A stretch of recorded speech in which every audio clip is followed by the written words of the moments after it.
Hey there, Tad Hargrave from Marketing for Hippies here. Today's video is about the 4 things that you think may be unique about your business that aren't. Now, these 4 may not apply to every business watching, but I've noticed these things come up, and the people saying them clearly think this is what you call a unique selling proposition, something that differentiates themselves from their competitors, and I'm here to say it doesn't.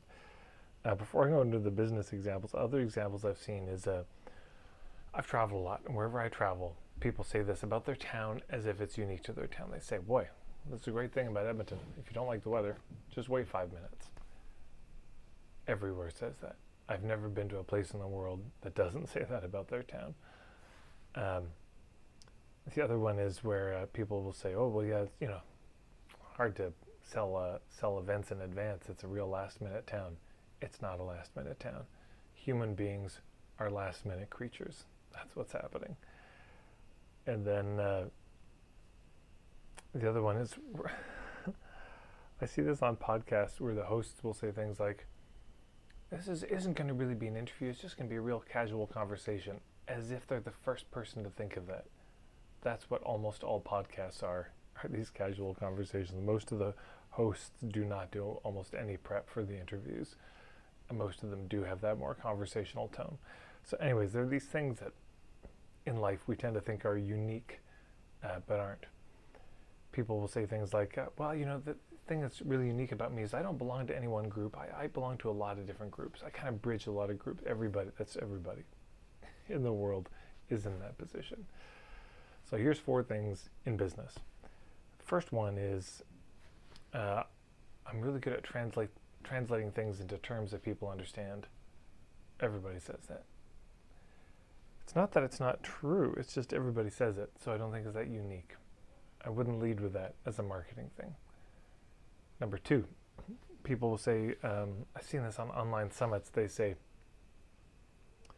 yeah, this is the ethical approach to marketing.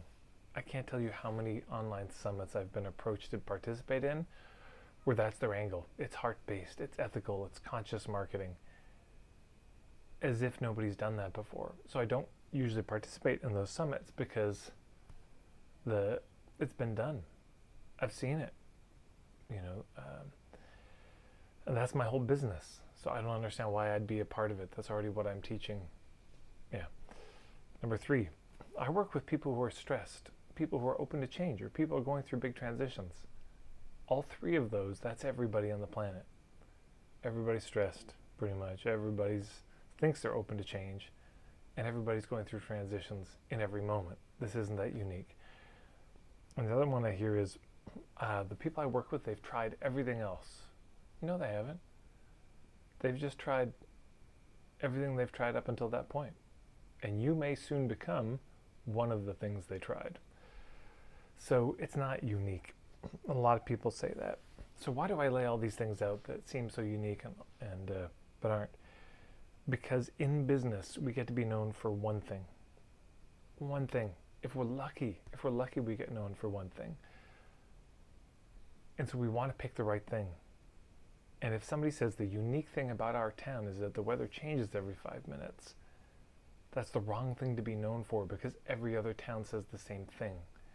If I could take your ad, your sales letter, your Facebook ad or whatever, and switch out your name for a competitor's name, and the ad is still true, that's a failure of an ad, I would say.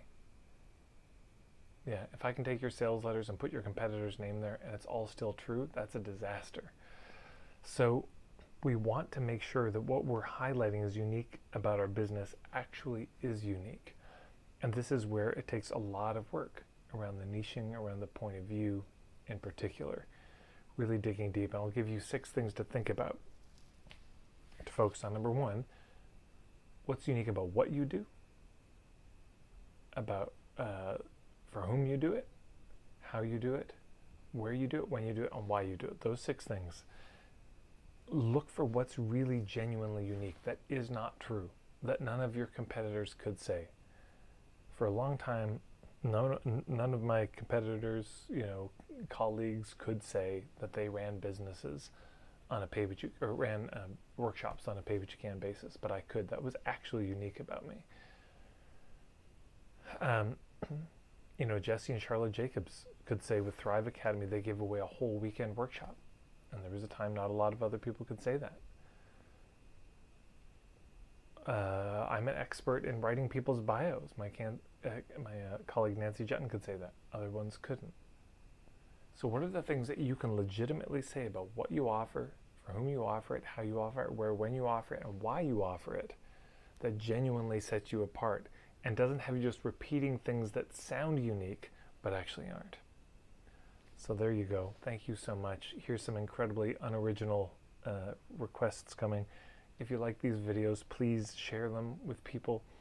Please like them. Hit the red button and then the bell icon. And check out marketingforhippies.com. There's a bunch of free stuff there, including my starter kit, which I hope you'll check out. I think you'll really love it. That's all. Thanks so much.